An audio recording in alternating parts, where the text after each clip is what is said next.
안녕하세요 여러분, 세상돌아보기입니다. 네, 오늘은 24년 6월 16일이고 일요일입니다. 자, 오늘 정신없는 꼭지 하나 골랐고요. 지금 이제 세상에서 벌어지고 있는 일 중에 제일 중요한 일이라면은 두 가지를 언급할 수 있는데, 그 두 가지가 서로 연계가 돼 있죠. 예. 하나는 우크라이나 전쟁을 어떻게 마무리 지을 것이냐. 최근 G7 미팅이 있었고, 거기서 우리의 눈과 귀를 현혹시키기 위한 수많은 거품들이 또 있었죠. 자, 우크라이나 전쟁과 연계된 것이 또 무엇입니까? 푸틴의 방북이죠. 예, 그 둘 하나로 묶여 있습니다. 예, 사실 그 얼개를 이해하는 사람들은 전 세계에 많지 않은 것 같아요. 소위 전문가라는 사람들도. 자, 그래 내일 올지 모레 올지 이번에 이제 오늘 일요일이니까 이번 주 초에 온다고 그랬으니까 내일이나 모레쯤 되겠죠. 자, 그래서 G7 지금 중요하고 수많은 말들이 나오고 있는데, 그 중에서 중요한 게 있고 안 중요한 게 있고 거짓말이 있고 이래요. 자, 그래서 가장 중요한 내용들을 물론 제 기준입니다. 이걸 골라서 한번 말씀을 드려보려고 합니다. 이거는 우리의 초미의 관심사죠. 우리나라 언론에서 이것을 뭐 대서특필 계속 연이어서 이야기를 해도 사실은 부족해요.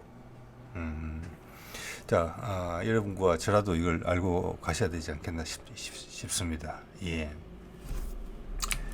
자, 여기서 지금 푸틴이 평양을 오기 전에 이게 제일 중요한 게 이거예요. 지금 우크라이나 전장의 주도권은 푸틴이 러시아가 잡고 있잖아요. 나머지 끌려가는 거예요. 문제는 이걸 얼마나, 우리 이제 관전 포인트는 뭐냐면은, 이것을 미국은 전 세계 여론을 주도하고 있기 때문에, 미디어를 꽉 잡고 있기 때문에, 기존에 또 패권이기 때문에 이것을 계속 질질 끌고 갈 수 있어요. 자, 뭐 물론 그러면 죽어나는 게 1차적으로는 우크라이나 사람들이고, 나라 구실을 지금 이미 못할 정도가 됐어요. 앞으로 수십 년간은. 네. 그 다음 죽어나가는 것은 유럽 나라들이죠. 이미 노드스트림 폭파건으로 이미 경제가 지금 폭망 상태잖아요. 영국까지 포함해서. 근데 그거를 미국이 그렇게 할 수 있는데, 푸틴의 이야기는 그렇게 하면 다 망가진다. 결국 그렇게 하면은 바라볼 곳은 중국이라는 나라밖에 없다는 이야기를 푸틴이 하고 있다고 저는 감히 생각합니다. 바이든 정신 차려라. 그래서 바이든이 소프트 랜딩, 연착륙할 수 있게 우크라이나 건에 있어서 미국이 이때까지 저지른 여러 가지 패착, 그 관성으로 행한 우크라이나전, 거기서 아름답고 우아하게 탈출할 수 있게 해줄게. 네가 오히려 이걸 디딤돌로 삼아서 우크라이나 패전에 낙인이 찍히는 게 아니라, 오히려 세계적인 리더로서 미국이 아직 살아있구나, 새로운 희망이 미국에서 오는구나, 중국은 못 주는 것들을, 그런 기회를 제공하려는 게 방북이잖아요. 그게는 종전선언이고, 적과 악은 무관하게, 당연히 유럽 나라들은 100%다 칭찬이죠. 바라는 거죠. 그렇게 될 수 있는 것을. 속마음을 못 드러내서 그렇지. 그걸 푸틴이 해주고 있는 거예요. 평양을 옴으로써. 자, 러시아 경제가 현재 지금 세계 한 3위, 4위 정도로 분류가 되는데, 그리고 이제 성장 가능성이나 서방의 그런 악조건, 제재의 악조건 속에서도 성장했잖아요, 지금. 그거는 서방도 인정 안 할 수가 없어요. 이제 다 알아요, 세상 사람들이. 물론 미국 사람과 서구 몇몇은 잘 모르는 것 같습니다만. 그래서 앞으로의 방향성을 봐서는 무서운 나라가 될 거예요, 경제적인 면에서. 그런데 그 나라가 북한에 와가지고 지금 같은 고착된 구도 속에서 북한만 투자를 좀 해서 북한에 밥벌이 마련해 주는 거, 그거잖아요. 이제는 브릭스라는 틀이 생겼고, 러시아도 먹고 살만 하잖아요.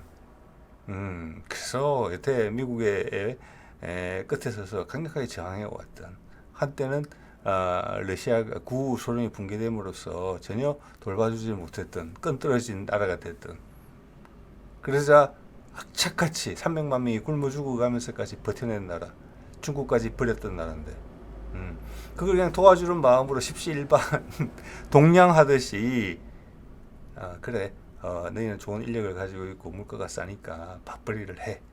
밥벌이 마련해 주려고 푸틴이 작년에 9월달에 김정은을 초빙해가지고 몸소 그 먼 거리를 김정은보다 훨씬 먼 거리를 이행을 해서 연해주까지 와서 러시아의 속살을 다 내보여주고 평양까지 답방을 하겠다라고 극진히 대우한 게 그것 때문만은 당연히 아니겠죠. 불쌍하다. 내 구해줄게. 굶어 죽으면 안 되니까. 그것만 해도 우리 남쪽에는 크나큰 메시지예요. 안 굶어 죽는구나. 북한이 이제 살 길이 생겼구나. 이것만 해도 아마 머릿속이 막 캄캄해지는 사람들이 많이 있을 거예요. 그렇지만 푸틴 입장에서는 그것만 가지고 이게 올 수는 없는 거죠. 모든 방면에 있어서 세계 유엔이 반대하더라도 우리는 한다. 그래서 유엔에서 거부권 행사했잖아요. 예. 북한의 경제 규모가 그만큼 아프리카 나라 수준인데 단지 북한의 경제 체제를 발전시켜서 러시아의 체계에 들어오게 만드는 그 목적을 위해서 그렇게 극진히 했겠습니까? 아니죠, 당연히.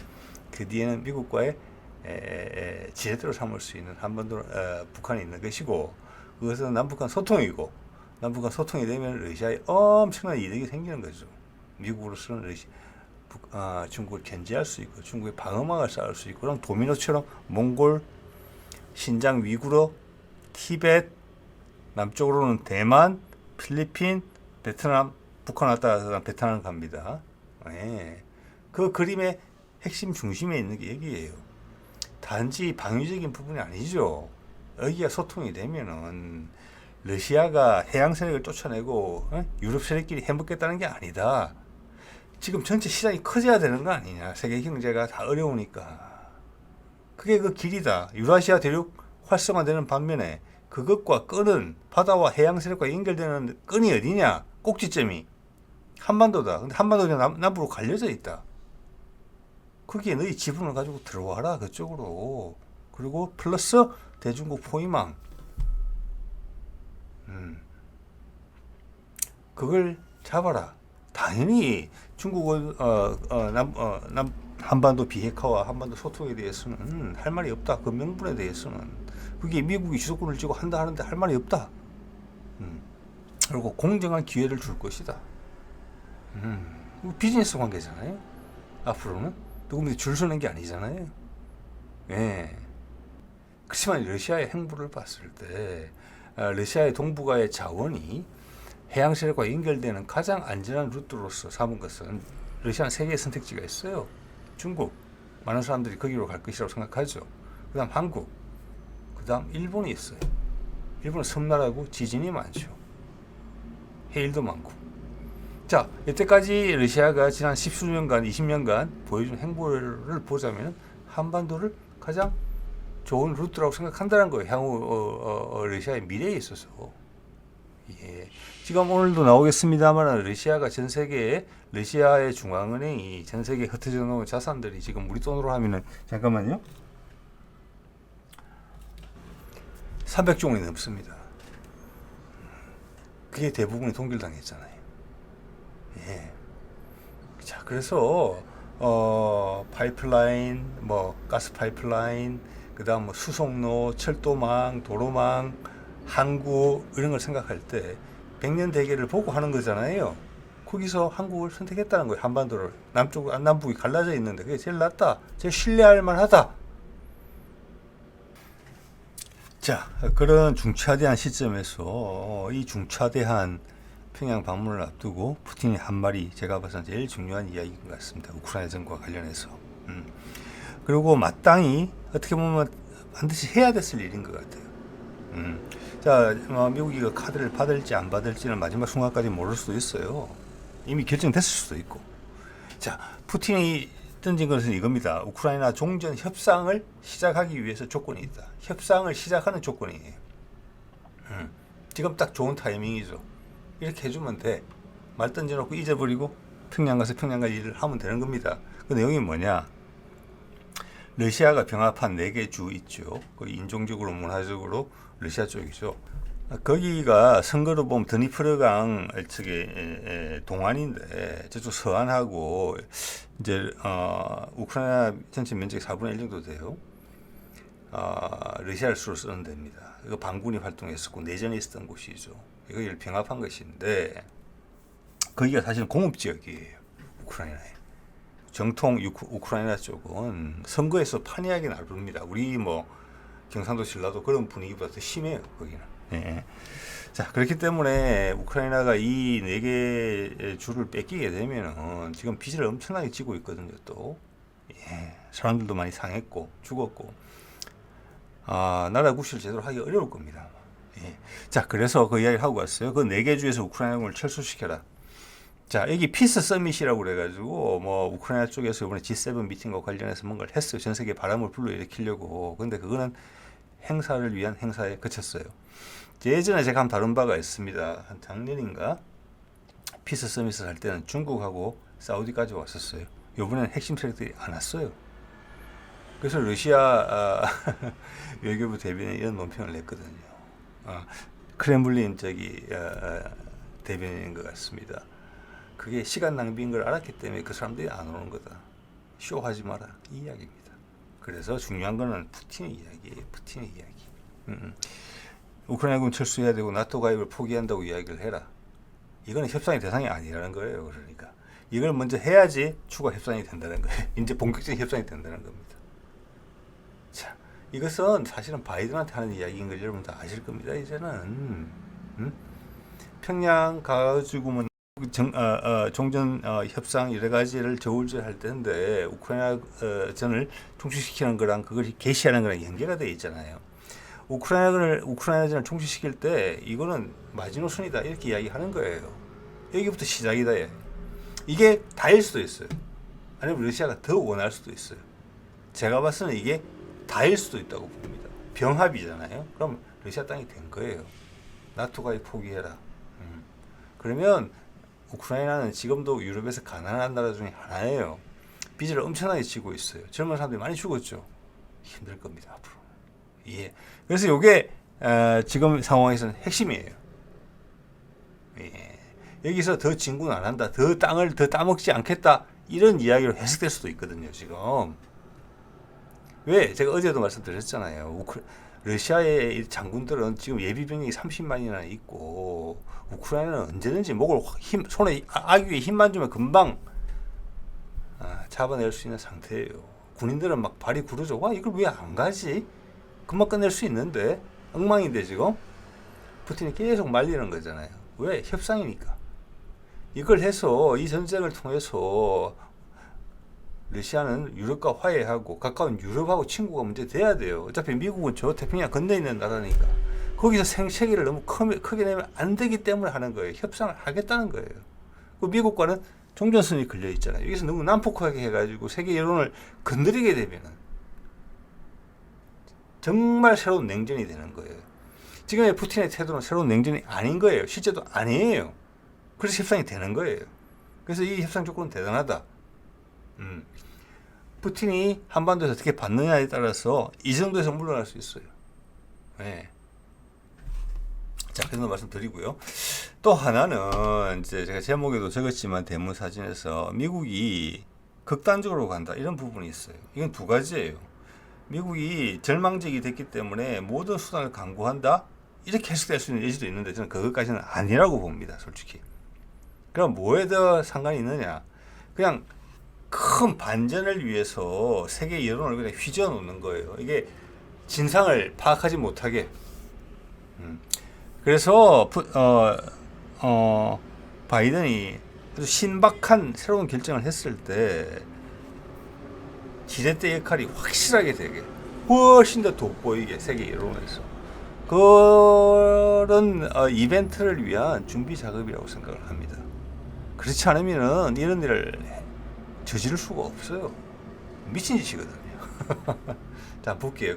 이거 국내 언론에 거의 보도 안 됐을 거라고 저는 봅니다. 자, 이거 좀 제가 찾아봤습니다. 몇몇 이걸 정리한 방송들을 봤는데 이해가 안 돼요. 그래서 찾아봤더니 이 AP 뉴스가 뭐 물론 다른 거 여러 가지 본 게 도움이 됐기 때문에 그렇지만 핵심적으로 잘 전달을 했습니다. 한번 볼게요. 이 내용이 뭐냐면은 우크라이나에 이번에 G7 미팅을 해서 우크라이나에 뭔가 하나 보여준 거예요. 두 가지가 있었어요. 하나는 피스 서밋 했는데 아까 말씀드렸죠. 예전에 피스 서밋에 진짜 제대로 될까 싶어서 왔던 나라들, 중국, 사우디, 뭐 인도 이런 나라들이 본격적으로 안 왔다는 거예요. 그럼 물 건너간 것이고, 두 번째는 이거예요. 우크라이나에 500억 달러를 추가 지원해 주겠다. 예, 우리 돈으로 하면 60조 원 정도 돼요. 이것은 지난번에 미국이 지원 법안 통과시켜서 지원하기로 해주기로 한 금액과 비슷해요. 근데 미국은 그때 사실은 그 돈이 대부분 우크라이나전을 지원한다고 동의난 그들의 내부의 무기 체계를 채우는 데 쓰이는 돈이거든요. 대부분이. 즉, 그 대부분은 명칭은 우크라이나 지원인데 내용은 미국 방산업체한테 가는 돈이에요. 미국이 참 슬픈 그 현실이에요. 이번에는 500억 달러가 어떻게 나왔느냐. 엄청나게 큰 돈이잖아요. 60조 원을 금년 말까지 준대요. 모든 단어에 뉘앙스가 있습니다. 생각을 하게끔. 자, 여기에 대해서 조금 말씀드려 볼게요. 이게 말이 안 된다는 거예요. 네.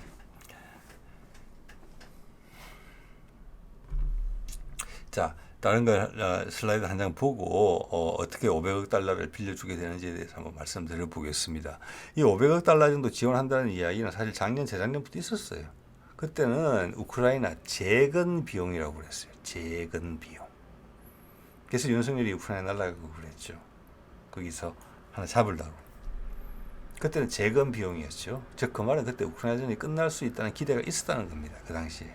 근데 바이든이 고집 부려가지고 여기까지 온 거잖아요. 지금. 예, 바이든은 지금 정말 절망적인 벼랑 끝에 서 있어요. 여기서 이대로 무너지고 선거까지 지면은 아마 최악의 대통령이 될 겁니다. 미국 역사상. 그걸 푸틴이 알기 때문에 평양을 오는 거예요. 네가 그만큼 궁한지를 안다는 거죠. 그 반전 카드 내가 마련해 줄게. 네가 안 하면 바로 트럼프가 한다. 너 완전히 깔아뭉개면서. 그렇기 때문에 푸틴은 지금이 기회가 더 높다고 보는 거예요. 예. 끝으로는 바이든을 바보로 취급을 하고 트럼프를 응원을 하는 듯한 분위기를 풍기지만 그거는 기본적으로는 바이든의 화를 돋구기 위해서 그렇게 하는 거예요. 네, 제가 보기엔 그렇습니다. 자, 계산적으로 보면은 지난번에 미국이 80조 원 지원했으니까 이번 유럽이 지원해 이런 그림이에요. 예. 근데 이 돈의 대부분은 이 80조 원의 대부분은 미국 방산업체한테 가는 돈이고 유럽은 여기서 60조 원 끌어내기가 쉽지 않았을 거예요. 자, 그래서 이상한 수를 쓰거든요. 자, 그렇기 때문에 결과적으로는 이번에 대출금을 이 이제 동결된 자산을 바탕으로 어떻게 꾸려내는 건데 그 기본이 되는 그 동결 자산의 핵심은 대부분은 프랑스하고 독일이에요. 결국은. 네. 근데 여러분도 아시다시피 프랑스하고 독일은 예전에 민스크 협정, 영국은 당연히 안 돼 있죠. 안 들어가 있죠. 미국 편이니까. 민스크 협정 1, 2. 그리고 그 이후에 또 전쟁이 날 것 같으니까 돈바스 전쟁이었죠. 지금 우크라이나 전쟁으로 비화한 노르망디 포맷을 만들어서 어쨌거나 유럽에서 내에서 전쟁이 안 되게 해결하려고 했죠. 그걸 미국이 격파하고 들어온 거잖아요. 그래서 그런 프랑스와 독일의 입장은 다 알죠, 자기들이. 그래서 그들 수상이 내뱉는 말들, 대통령이 내뱉는 말들은 뭐 그런 겁니다. 그래서 이번에도 그 두 나라가 결국 총대를 매게 되는 거예요. 근데 이게 진짜 애매한 게 다른 나라 돈을 동결시킬 수는 있어요. 여러분, 이게 중요합니다. 한번 생각해 보세요. 다른 나라의 돈을 동결시킬 수는 있어요. 그렇지만 그 돈을 내 것으로 삼는다?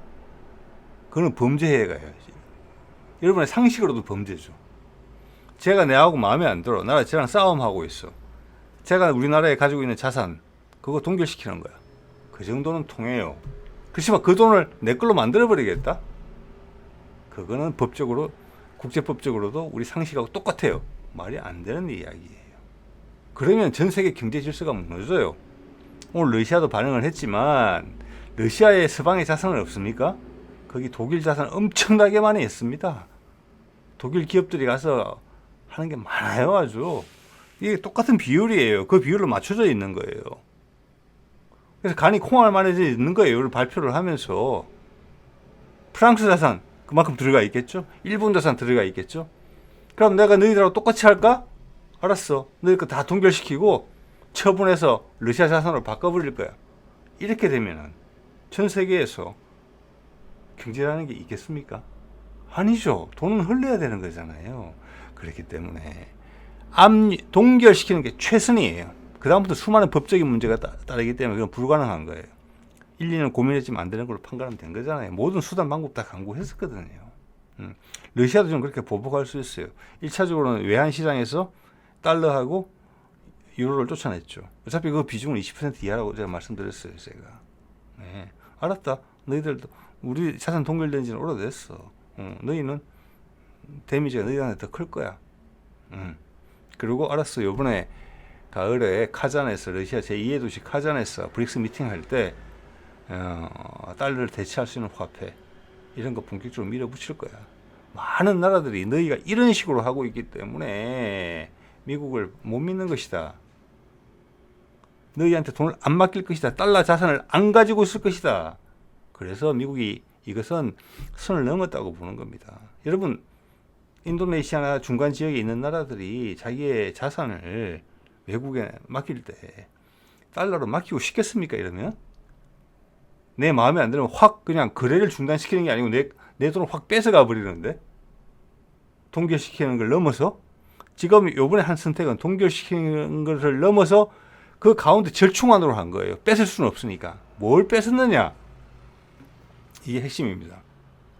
이자를 담보로 삼은 거예요. 재밌죠? 예, 예. 자, 340조 원이니까 이자가 1년에 30조 원, 뭐 3조, 4조 원 나올 거잖아요. 그죠? 예, 이게 해외 언론에서 그렇게 이야기하는 것 같아요. 1% 정도 3, 4조 원이 나와요. 그러니까 원금을 건드리지는 않겠다는 거예요. 근데 이자를 건드려요. 그 이자를 담보로 해서 여기 프랑스하고 독일이 60조 원이라는 돈을 빌리는 거예요. 그래서 그 돈을 우크라이나에 빌려주는 거예요. 즉 러시아 동결된 자산에 나오는 이자 소득에 대해서 소유권을 행사한 거예요. 지끌하고 프랑스하고 독일이. 미국은 거기엔 가담하지 않았어요. 그래서 미국이 얍실한 거예요. 지금 자기는 그냥 현금으로 준 거예요. 왜? 법적인 문제를 비화될 수 있는 거거든요. 이게. 그래서 이 사안의 핵심만 이해를 하더라도 미국과 유럽 국가들이 가지는 주종관계의 형태가 보이는 겁니다. 예. 미국이 문제 소지가 있을 수 있다는 걸 충분히 안다는 거예요. 또한 이 전쟁이 지금 종전 쓰는 카드 알고는 있을 거잖아요. 선택을 하든 안 하든 그 어느 때도 선택할 가능성은 없지만, 예? 그렇게 되면 이 전쟁은 끝나요. 조만간. 그런데 우크라이나는 돈을 갚을 여력이 없어요. 돈을 막 빌려줬는데. 그러면 어떻게 됩니까? 유럽 국가들이 갑자기 그 돈을 못 갚게 되면은 담보를 처분을 해야 돼요. 그 담보는 뭡니까? 동결된 러시아 자산에 쌓이고 있는 이자예요. 러시아의 재산이에요. 그거는 엄청난 국제적 분쟁이 발생할 수 있는 거예요. 그래서 미국이 빠진 거예요. 여기서. 여러분, 세상의 질서가 이렇게 돌아가고 있는 것입니다. 예. 그래서 선을 넘었다고 생각하는 거예요. 미국이 시킨 짓이잖아요. 프랑스하고 러시아가 그렇게 하고 프랑스하고 독일이 그렇게 하고 싶었겠습니까? 그렇다고 해서 러시아가 지금 프랑스하고 독일이 하는 짓을 자기들의 국내에 있는 프랑스하고 독일 자산을 이렇게 하겠습니까? 저는 그런 가능성이 엄청나게 낮다고 봅니다.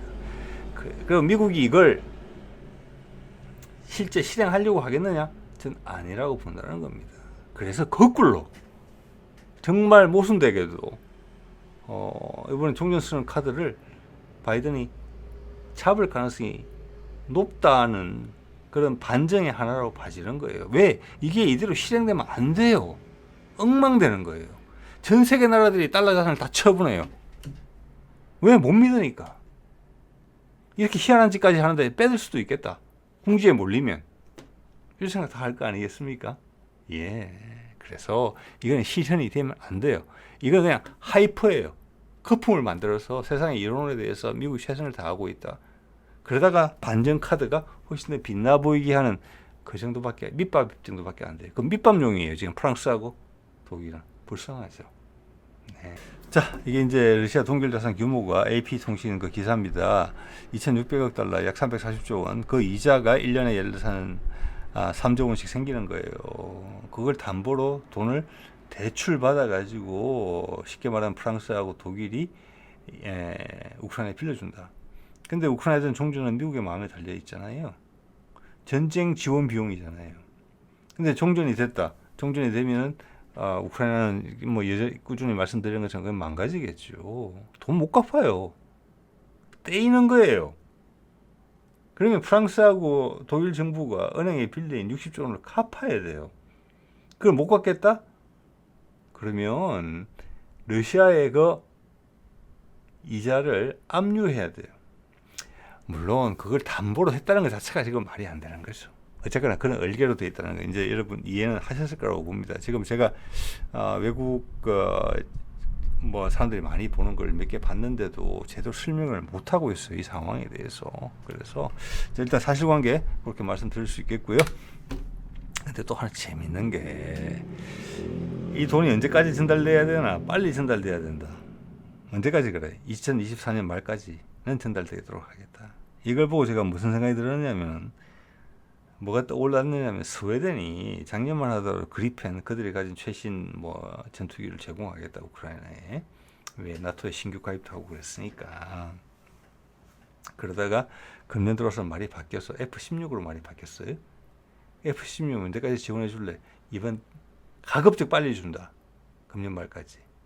이것도 금년 말이에요. 이거는 금년 말 전에 뭐가 정리가 된다는 것을 강하게 암시하고 있다고 저는 그렇게 봅니다. 예, 그러지 않으면 이게 미친 짓이에요. 지금 이게 전부 다. 예. 푸틴도 안다고 봅니다. 그래서 이런 일들이 다시 한번 푸틴의 평양 방문 내일 올지 모레 올지 중차대함 기시다 방북 기시다가 만약 방북한다 하면은 그 다음 바로 바이든이 뒤에 딸려온다. 저는 그렇게 생각합니다. 물론 미국이 이미 하고 있는 것 같아요. 이렇게 대신 세상의 여론은 잘 모르게 한다. 자, 그렇게 제가 생각을 한다는 말씀을 드리는 거고요. 네. 자, 그렇게 보면은 이제 지금 유럽의 나라 질서가 우리나라의 많은 분들이 우리가 이제 미국에 종속돼 있다. 예, 그런 걸로 해서 안타까워해 마음 가지시고 자존심 상해 하시는 분 많이 있으신 걸 알고 있는데 지금 유럽의 행태를 보세요. 예, 우리가 더 나쁜 거 아니다는 느낌 오시죠? 이게 시대상이에요. 시대상. 노드스트림까지 폭파하고 돈까지 뜯어내서 러시아하고 나중에 법적인 큰 문제가 생길 수 있는 압류한 동결된 자산에 압류한 게 아니잖아요. 동결된 자산. 동결됐지. 그건 러시아 돈이라는 이야기잖아요. 동결이라는 것은 압류는 내 거지만 동결시켰다 그러잖아요. 러시아 자산이에요. 그럼 거기서 나오는 이자도 러시아 자산이죠. 그걸 담보로 내가 돈을 빌리면 돼요? 아니죠. 그거는. 이게 말이 안 되는 일을 한 거예요. 어떻게 법적으로 희한한 일을 벌인 거거든요. 근데 그전에 노드스트림 폭파해가지고 지금 직접 당사자는 독일이지만 사실 유럽 전역이 에너지 비용 때문에 큰 코를 다친 거고 지금 독일 산업계가 왕창 무너진 이유가 된 거잖아요.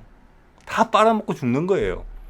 그러니까 많은 나라들이 다 브릭스로 달려가는 거잖아요. 브릭스로 전부 다 죽겠다. 그게 10년 전에 미국발 경제 위기 왔을 때 그런 이야기 있었습니다. 달러는 제일 마지막에 죽는다. 다른 나라를 다 빨아먹고. 그때는 사실이었어요. 근데 지금 아니에요. 탈출구를 만들었기 때문에 러시아의 푸틴이 거기다가 새로운 희망까지 제시하고 있잖아요. 평양을 오면서 북미 종전선언 그 뒤에 얼개는 다 그리고 있는 거예요. 이미 대단한 인물이라고 저는 생각을 합니다. 예. 자, 그래서 우리 스스로에 대해서 우리는 방어를 정말 멋지게 잘하고 있는 나라 중에 하나다. 미국한테 줄 건 주고 받을 건 받으면서 절대 뭉개지지 않았다. 우리는. 그래서 미국이 거꾸로 오히려 우리를 귀하게 생각하게 됐다. 한반도라는 것으로. 푸틴도 마찬가지고 대단한 나라다. 북은 북대로 남은 남대로. 그들이 합쳐지면은 향후 세계의 주요 거점 중에 강력한 거점으로서 충분히 성장할 가능성이 있다. 우리는 그것들을 존중해야 될 것이다. 나의 세력권 안에 두려고 할 것이 아니고. 이것을 푸틴이 바이든한테 가르치고 있는 겁니다, 지금. 네. 자, 유럽의 속마음 한번 볼까요? 예전에 제가 다뤘던 거죠. 마크롱이 긴 연설을 했는데 이런 내용이 나옵니다. 죽어가는 유럽, 미국 가신 노릇에서 벗어나야. 그런데 뭐 러시아에 뭐 지상병력을 보내야 되고 뭐 돈을 빌려줘야 되고 뭐 이런 것들은 거품이죠, 거품. 거짓말이고. 본심은 이렇습니다. 아까 말씀드렸지만 민스크 1, 민스크 2 협정 다 유럽이 관여해서 해결하려고 했잖아요. 미국이 손대기 전에. 나토가 아니라 EU에서 해결하려고 했단 말이에요. 실패했죠. 예, 노르망디 플랫폼도. 자, 그렇기 때문에 지금 이 휴전 분위기로 가는 거, 푸틴의 제안에 대해서, 평양 오는 것에 대해서 마크롱과 독일의 숄츠는 엄청나게 관심을 가지고 있을 겁니다. 예. 자, 그런 상황에서 이런 기사도 있는데 미국과 우크라이나가 10년 상호 방위 조약을 체결했다. 웃음 나오죠. 이 상황에서 이런 이야기 합니다. 네. 자, 오늘 이 정도 하겠습니다. 네.